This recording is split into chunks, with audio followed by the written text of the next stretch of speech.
श्रीराम जय जय राम। श्रीराम जय राम। श्रीराम जय राम। ओम नमः शिवाय। ओम नमः शिवाय। ओम नमः शिवाय।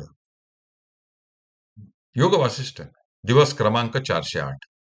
उपशम प्रकरण। उद्दालकाचे आख्यान सर्ग 55 व 56। वसिष्ठ पुढे म्हणाले, तसेच हे राघवा चिद्रूप अशा ब्रह्मानंदाचा अनुभव घेत असल्यामुळे त्याच्या सर्वांगावर रोमांच उभे राहिले होते.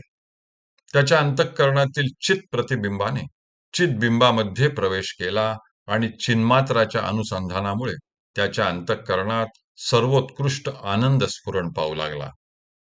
नंतर त्या निरतिशय आनंदाचा आस्वाद घेता घेता त्याच्या चित्तातील चित सामान्य दशेचाही लय होऊन ते अनंत आणि विश्वव्यापी अशा सत्ता सामान्य दशेप्रत जाऊन पोहोचले. सारांश म्हणजे अशा रीतीने विक्षेप आणि वैषम्य यांनी रहित असलेला तो उद्दालक मुनी स्वरूपानुभवजन्य विश्रांती घेण्यात घडून गेला असता त्याच्या मुखावर दिव्य आनंदाचे तेज झळकत होते. पुढे परमपदी आरूढ झाल्यामुळे त्याच्या अंगावरील आनंदाचे रोमांच नाहीसे झाले आणि त्याचा भवभ्रम कायमचा शांत झाला.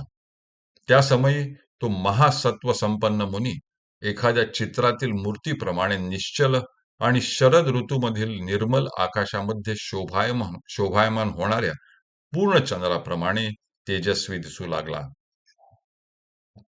शरद ऋतू समाप्त होऊन हेमंत ऋतूचा प्रारंभ होताच ज्याप्रमाणे वृक्षातील रस सूर्यकिरणांमध्ये लीन व्हावा त्याप्रमाणे उद्दालक मुनीचे प्राण विमल अशा परमात्म पदाचे ठाई लीन झाले आणि तो जन्म मृत्यूच्या अतीत अशा स्थितीप्रत पोहोचला. त्याचे सर्व विकल्प नाहीसे झाले. सर्व प्रारब्धाचा क्षय होऊन उपाधीचा संपूर्ण निराश झाल्यामुळे तो निर्विकार आणि रमणीय बनला.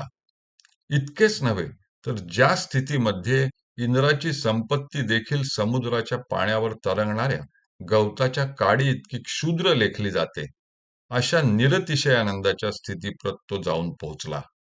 सारांश म्हणजे तो दिक्कालादिकांनी अपरिच्छिन्न आणि वाणीला अगोचर अशा सच्चिदानंद स्वरूपाप्रत पोहोचला.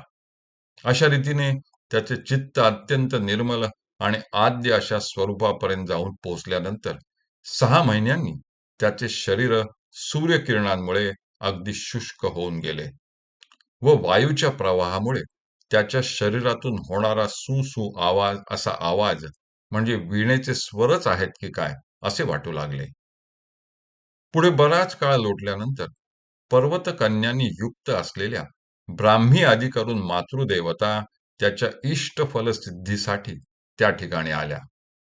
त्या देवतांमध्ये चामुंडा नावाची सर्व देवांना पूज्य अशी जी देवता होती तिने आपल्या केसांमधील खडग आणि खटवांग या शस्त्रांच्या मध्यभागी उद्दालकाचे ते शुष्क शव भूषण म्हणून धारण केले.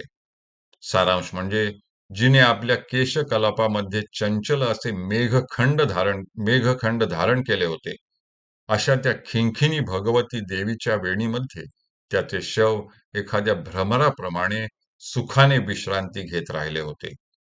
अशा रीतीने त्याच्या शवाला सुद्धा एवढे सर्वोत्कृष्ट स्थान प्राप्त झाले तर त्याला स्वतःला भगवंताचे परमपद प्राप्त झाले यात नवलते काय.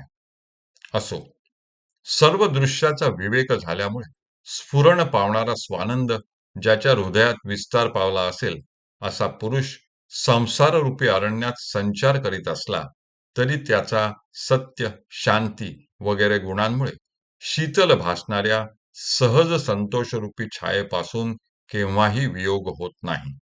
इतकेच नव्हे तर सर्वोत्कृष्ट असे ते मोक्षरूपी फल ते त्याला प्राप्त होते. हरि ओम तत्सत. हरि ओम तत्सत. हरि ओम तत्सत.